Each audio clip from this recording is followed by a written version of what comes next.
مالی حالات کی وجہ سے میرے شوہر نے سیٹ سے قرضہ لیا۔ جب سیٹ نے واپس مانگا تو میرے شوہر کے پاس پیسے نہ ہو سکے۔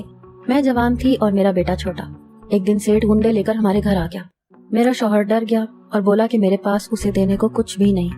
سیٹ نے میری طرف دیکھا اور ایسی بات بولی کہ میں سن کے بے ہوش ہو گئی۔ جب ہوش آیا تو میں سیٹ کے گھر، میرے شوہر نے میرا سودا۔ یہ آج سے 6 مہینے پہلے کا واقعہ ہے۔ میرا تعلق گاؤں کے ایک غریب گھرانے سے تھا۔ میرے والدین نہایت ہی غریب تھے۔ میرا باپ ایک اسکول میں ملازم تھا۔ ہمارے گھر کا خرچہ بمشکل ان کی تنخواہ سے چلتا تھا۔ وسائل نہ ہونے کی وجہ سے میرے ماں باپ مجھے زیادہ پڑھا لکھا نہ سکے۔ میں اپنے ماں باپ کی اکلوتی بیٹی تھی۔ جب میں 18 سال کی ہوئی تو میرے باپ نے میری شادی کے بارے میں سوچا۔ میں خوبصورت تھی، کم سن حسین تھی، اسی وجہ سے میرے باپ نے جلد از جلد میری شادی کرنے کا فیصلہ کر لیا۔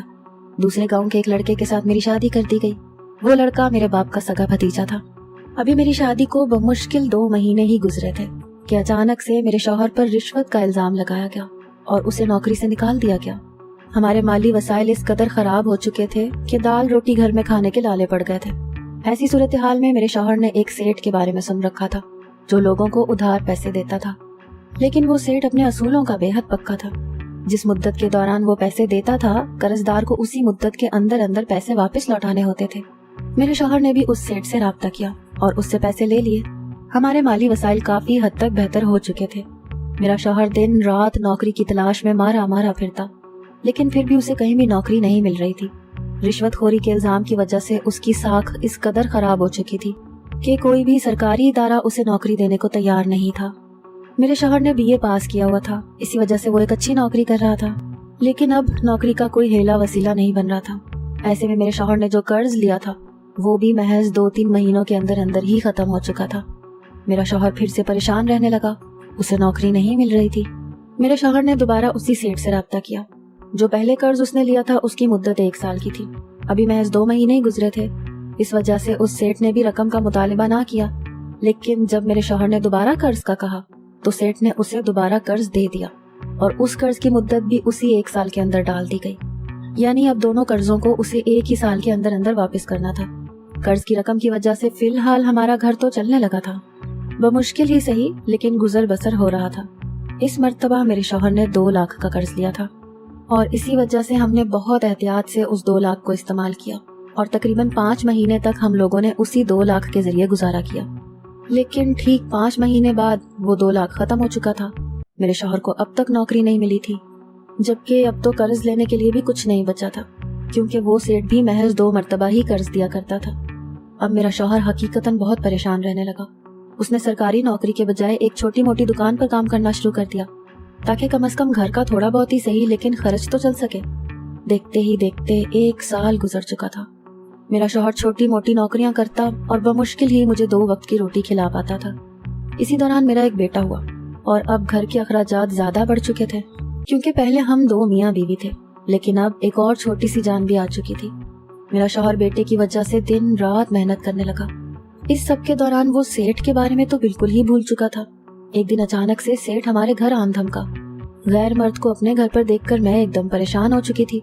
میں سیٹ کو نہیں جانتی تھی کیونکہ براہ راست میں نے اسے کبھی نہیں دیکھا تھا۔ میں نے محض اپنے شوہر کے ذریعے اس کے بارے میں سنا تھا کہ میرا شوہر 2 مرتبہ اس سے قرض لے چکا ہے۔ جیسے ہی سیٹ نے گھر کے اندر قدم رکھے تو میرا شوہر بھی اسی وقت گھر آ گیا۔ میں نے شکر کا کلمہ ادا کیا اور فوراً سے اپنے بیٹے کو لے کر کمرے کے اندر چلی گئی۔ میرے شوہر نے جیسے ہی سیٹ کو دیکھا تو وہ ڈر گیا، کیونکہ اس نے سن رکھا تھا، بلکہ سب لوگ یہ بات اچھے طریقے سے جانتے تھے کہ وہ سیٹ اپنے اصولوں کا بہت پکا ہے۔ اگر اسے اس کا قرض صحیح وقت پر ادا کر دیا جائے تو وہ اگلے بندے کو بالکل بھی نقصان نہیں پہنچاتا، لیکن اگر اس کا قرض صحیح وقت پر ادا نہ کیا جائے تو وہ اپنی غنڈہ گردی سے باز نہیں آتا۔ اس نے اپنی رقم کا مطالبہ کیا تو میرے شوہر نے بمشکل ہی صحیح لیکن اسے صاف صاف بتا دیا کہ اس کے پاس کوئی پیسے نہیں ہیں، اس کا پہلے ہی بمشکل گزارا چل رہا ہے۔ میرے شوہر نے بتایا کہ اب اس کا ایک چھوٹا سا بچہ بھی ہے اور گزر بسر بہت مشکل ہے، لیکن سیٹ کو ان سب باتوں سے کوئی فرق نہیں پڑتا تھا، اسے بس اپنے پیسوں سے مطلب تھا۔ اس نے میرے شوہر کو 1 مہینے کا مزید وقت دیا اور کہا کہ اگر 1 مہینے کے اندر تو میرے پیسے واپس نہ لوٹا سکا تو مجبوراً مجھے تمہارا قتل کرنا پڑے گا، کیونکہ میں اپنے غداروں کو نہیں چھوڑتا۔ تم نے مجھ سے وعدہ کیا تھا کہ تم 1 سال بعد میری رقم واپس کر دو گے۔ اب تو 1 سال بھی گزر چکا ہے और तुमने अभी तक मेरी रकम वापस नहीं की। मेरा शौहर उसकी धमकी से डर गया। सेठ धमकी देकर जा चुका था, जबकि मेरा शौहर अब एक नई मुसीबत में फंस चुका था। हमें कुछ समझ नहीं आ रहा था कि आखिर हमें क्या करना चाहिए। मेरे शौहर ने मुझसे पूछा कि मेरे पास जेवर है, तो मैंने उसे बताया कि मेरे पास महज एक अंगूठी है जिसकी कीमत बमुश्किल 20 से 25 हजार होगी। सोना बहुत महंगा है, इसी वजह से उस अंगूठी की कीमत इतनी होगी। लेकिन 20-25 हजार से कुछ नहीं बन रहा था, क्योंकि मेरे शौहर ने सेठ से 1.5 लाख का कर्जा लिया हुआ था। मेरे शौहर ने कहा कि तुम फिक्र मत करो, मैं कुछ करता हूँ। वो ये कहकर घर से निकल गया और मैं सारा दिन उसका इंतजार करती रही। जब रात के 2 बजे भी मेरा शौहर घर वापस ना आया तो मैं परेशान हो गई, क्योंकि मेरा शौहर इतनी देर रात तक बाहर नहीं रहता था। रात गुजर चुकी थी। अगली सुबह भी मेरा शौहर घर वापस ना आया और ये सिलसिला मुसलसल 1 हफ्ते तक चलता रहा। मैं और मेरा बेटा घर पर अकेले थे। 1 हफ्ते जो थोड़ा बहुत राशन था, हम दोनों ने उसी से गुजारा किया। तकरीबन 1 हफ्ते बाद मेरा शौहर घर वापस आया तो उसकी हालत बहुत खराब थी। मैं फौरन उसकी जानिब बढ़ी और उससे पूछा कि वो 1 हफ्ता कहाँ था। तो वो मेरी बात सुनकर रोने लगा और कहने लगा कि मैं पैसों का इंतजाम करने गया था। हर जगह नौकरी तलाश की, ना नौकरी मिली ना ही पैसों का कोई इंतजाम हो सका। महीना खत्म होने को बस 2 दिन बाकी हैं। अब मैं क्या करूं? अगर मैंने सेठ के पैसे वापस ना किए तो वो मुझे मार देगा। मेरा शौहर काफी ज्यादा डरा हुआ था। मुझे अपने शौहर की हालत पर तरस आने लगा, लेकिन मैं भी क्या कर सकती थी। गरीब माँ बाप की बेटी थी। मेरे माँ बाप के पास तो खुद बमुश्किल 2 वक्त रोटी के खाने के पैसे नहीं होते थे। भला मैं उनसे कैसे मांगती? मेरा ऐसा कोई रिश्तेदार भी नहीं था जिससे मैं पैसों का मुतालिबा कर सकती और वो फौरन से मुझे पैसे दे देता। मैंने अपने शौहर से कहा कि अल्लाह पर तवक्कल रखो, जिस जात ने हमें पैदा किया है वो हमें इस मुसीबत से भी बचा ही लेगा। देखते ही देखते 2 दिन भी गुजर चुके थे। आखिरकार वो दिन भी आ गया जिस दिन मेरे शौहर को पैसे वापस करने थे। मेरे शौहर के पास पैसे तो थे ही नहीं, इस वजह से वो सेठ अपने गुंडों को साथ लेकर हमारे घर में आ गया। उसने अचानक से हमारे घर का दरवाजा तोड़ दिया। मैं और मेरा छोटा सा बेटा, हम लोग डर चुके थे, जबकि मेरा शौहर भी बहुत बुरी तरह से डर चुका था। सेठ अंदर आया और उसने मेरे शौहर का गिरेबान पकड़ लिया और उससे पैसों का मुतालिबा करने लगा। मैं अपने शौहर को बचाने के लिए आगे आई तो अचानक ही सेठ की नजर मुझ पर पड़ गई। मेरा बेटा अपने कमरे के अंदर मौजूद था। उसने मेरे शौहर का कॉलर छोड़ दिया और मुझे सर से लेकर पांव तक देखने लगा। उसकी गलीज नजरों ने मुझे बेतहाशा खौफजदा कर दिया था। उसके बाद जब उसने मेरे शौहर से पैसों का कहा तो मेरे शौहर ने कहा कि उसके पास देने को कुछ भी नहीं है। लेकिन ये बात सुनते ही सेठ ने अचानक से ऐसा मुतालिबा कर दिया जिसे सुनकर मेरे पैरों तले से जमीन निकल गई। मेरे शौहर का रंग जर्द हो गया, जबकि वो सेठ अब मुस्कुराते हुए मेरे करीब आ रहा था, जबकि उसकी बात सुनकर मेरे हवास मुअत्तिल होने लगे थे और कुछ ही देर में मैं होशो हवास से बेगाना होती जमीन पर ढेर हो गई। जब मुझे होश आया तो मैंने अपनी आंखें खोलकर यहाँ वहाँ देखा। तकरीबन कुछ देर लगी थी मेरे हवास बहाल होने में, लेकिन जैसे ही मैं अपने होशो हवास में वापस आई तो खुद को इस अनजान जगह पर देखकर हैरान रह गई। ये एक बहुत ही बड़ा और खूबसूरत सा कमरा था जहाँ उस वक्त मैं मौजूद थी। मैंने यहाँ वहाँ नजर घुमाकर देखा तो कमरे में दुनिया की हर किस्म की आसाइश मौजूद थी। लेकिन जैसे ही मेरी नजर कमरे में लगी एक तस्वीर पर गई तो उस तस्वीर को देखकर मानो मेरे सर पर आसमान आ गिरा। मेरे पाँव शल होने लगे। वो उसी सेठ की तस्वीर थी। वो तस्वीर देखकर मुझे यकीन नहीं आ रहा था कि मैं उस कमीने इंसान के घर पर मौजूद हूँ। मैं इस वक्त यहाँ क्या कर रही थी, मुझे कुछ समझ नहीं आ रहा था। मैं बेड से नीचे उतरी और उतरकर कमरे से बाहर की जानिब बढ़ी। अभी मैंने कमरे से बाहर निकलने के लिए कदम बाहर रखा ही था कि अचानक से वो सेठ सामने से आता दिखाई दिया। उसे देखकर मैं वाकई डर गई, क्योंकि मैंने आज से पहले कभी भी किसी गैर मर्द को यूं नहीं देखा था और ना ही मैं कभी किसी गैर मर्द के पास यूं रुकी थी। मुझे इस बात पर यकीन नहीं आ रहा था कि मैं उस सेठ के घर पर हूँ। लेकिन जैसे ही वो सेठ मेरे पास आया, उसने मेरा बाजू पकड़ा और मुझे झटका देते हुए कमरे के अंदर धक्का दिया और दरवाजे को बंद कर दिया। खौफ के मारे मैं कांपने लगी। मैंने हिम्मत करते हुए सेठ से पूछा कि वो मुझे यहाँ क्यों लाया है। तो उसने जो बात मुझे बताई वो सुनकर मुझे ऐसा महसूस हुआ जैसे किसी ने मुझे गहरी खाई में फेंक दिया हो। मैंने बेयकीनी से उस सेठ को देखा जिसने मुझे एक वॉइस मैसेज सुनाया जिससे उसके कहे अल्फाज की तस्दीक की थी। मेरा दिल चाह रहा था कि मैं वहीं धाड़े मार मार कर रहूं, लेकिन किस्मत ने मुझसे ये हक भी छीन लिया था। मेरे अपने शौहर ने मुझे इतना बड़ा धोखा दिया था। उसने मुझे सेठ के हाथों बेच दिया था। उसने मेरा सौदा कर दिया था। यह बात मेरे लिए नाकाबिले यकीन थी। मुझे जितना दुख होता उतना कम था। मैं खामोश आंसू बहा रही थी जब अचानक से सेठ मेरे सामने आया और फिर उसने मुझसे कुछ ऐसा कहा जिसे सुनकर मैं बमुश्किल अपने पैरों पर खड़ी रह पाई। ये आज के दिन दूसरा झटका था जो मुझे उस सेठ की जानिब से मिला था। मैंने सेठ की तरफ हैरान नजरों से देखा तो वो मेरी आंखों में रकम तहरीर पढ़ता हुआ कमरे से बाहर निकल गया। और फिर जब कुछ देर बाद वो कमरे में वापस आया तो उसके हाथ में एक मोबाइल था। उसने मुझसे कहा कि अगर तुम्हें मेरी बातों पर यकीन नहीं है तो तुम खुद इस मोबाइल में वो वीडियो देख सकती हो। सेठ की ये बात सुनकर मुझे अपने पैरों से जान निकलती महसूस हो रही थी। ऐसा लग रहा था जैसे जमीन आहिस्ता आहिस्ता सिरकती जा रही हो और मेरे पाँव जमीन के अंदर धंस रहे हो।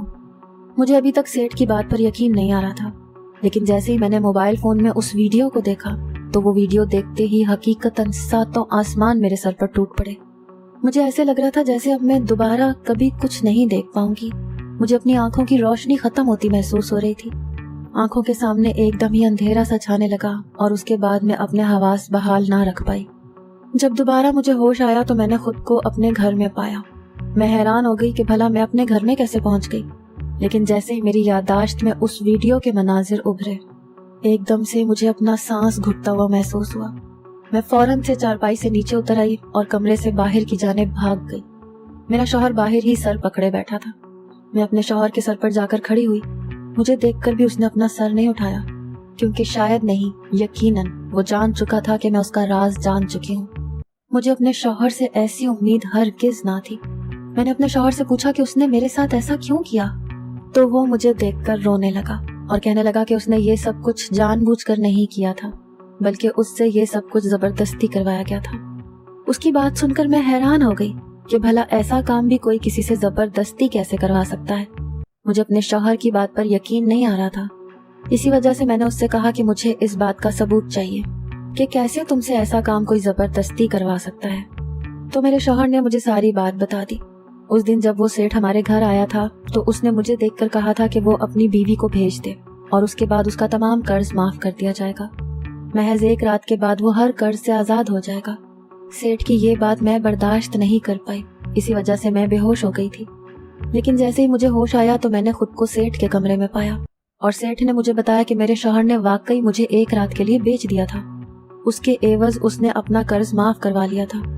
लेकिन इसके साथ साथ उस सेठ ने कहा कि वो मुझे किसी भी किस्म का नुकसान नहीं पहुंचाना चाहता, बल्कि वो मेरे शौहर को राह रास्त पर लाना चाहता है। सेठ ने कहा कि वो कोई गुंडा नहीं है, बल्कि वो ऐसे लोगों को राह रास्त पर लाता है जो लोग भटक जाते हैं। उस सेठ ने मुझे बताया कि मेरा शौहर वाकई में रिश्वतखोरी करने लगा था। इसी वजह से उसे नौकरी से निकाल दिया गया था। वो पहले पहल तो ईमानदारी से काम कर रहा था और उसकी तनख्वाह भी ठीक ठाक थी, लेकिन फिर उसने रिश्वतखोरी का काम शुरू कर दिया। इसी वजह से उसे नौकरी से निकाल दिया गया। सेठ ने कहा कि मैं तुम्हारे शौहर को राह रास्त पर लाना चाहता था, इसी वजह से मैंने ये सब कुछ किया। मैंने जानबूझकर उस तक ये बात पहुंचाई कि मैं लोगों को कर्ज देता हूँ, और वो भी जल्द ही इस बात में आ गया और मुझ तक पहुंच गया। मैं अच्छे से जानता था कि वो नई शादी की वजह से मुझसे कर्ज जरूर लेगा, और उसने ऐसा ही किया। वो तुम्हें बेचना नहीं चाहता था, लेकिन मैंने उसे मजबूर कर दिया। इसी वजह से उसने तुम्हें बेचा नहीं है, बल्कि उसने अपनी अमानत के तौर पर तुम्हें मेरे पास गिरवी रखवाया है और मुझसे वादा लिया है कि जब तक वो मेरे पैसे नहीं लौटा देता तब तक मैं तुम्हें किसी भी किस्म का नुकसान नहीं पहुंचाऊंगा। मैंने उससे वादा किया था और इस वजह से तुम्हें ये सारी हकीकत बताई है ताकि तुम अपने शौहर को राह रास्त पर ला सको। और फिर सेठ मुझे मेरे घर वापस छोड़ गया था।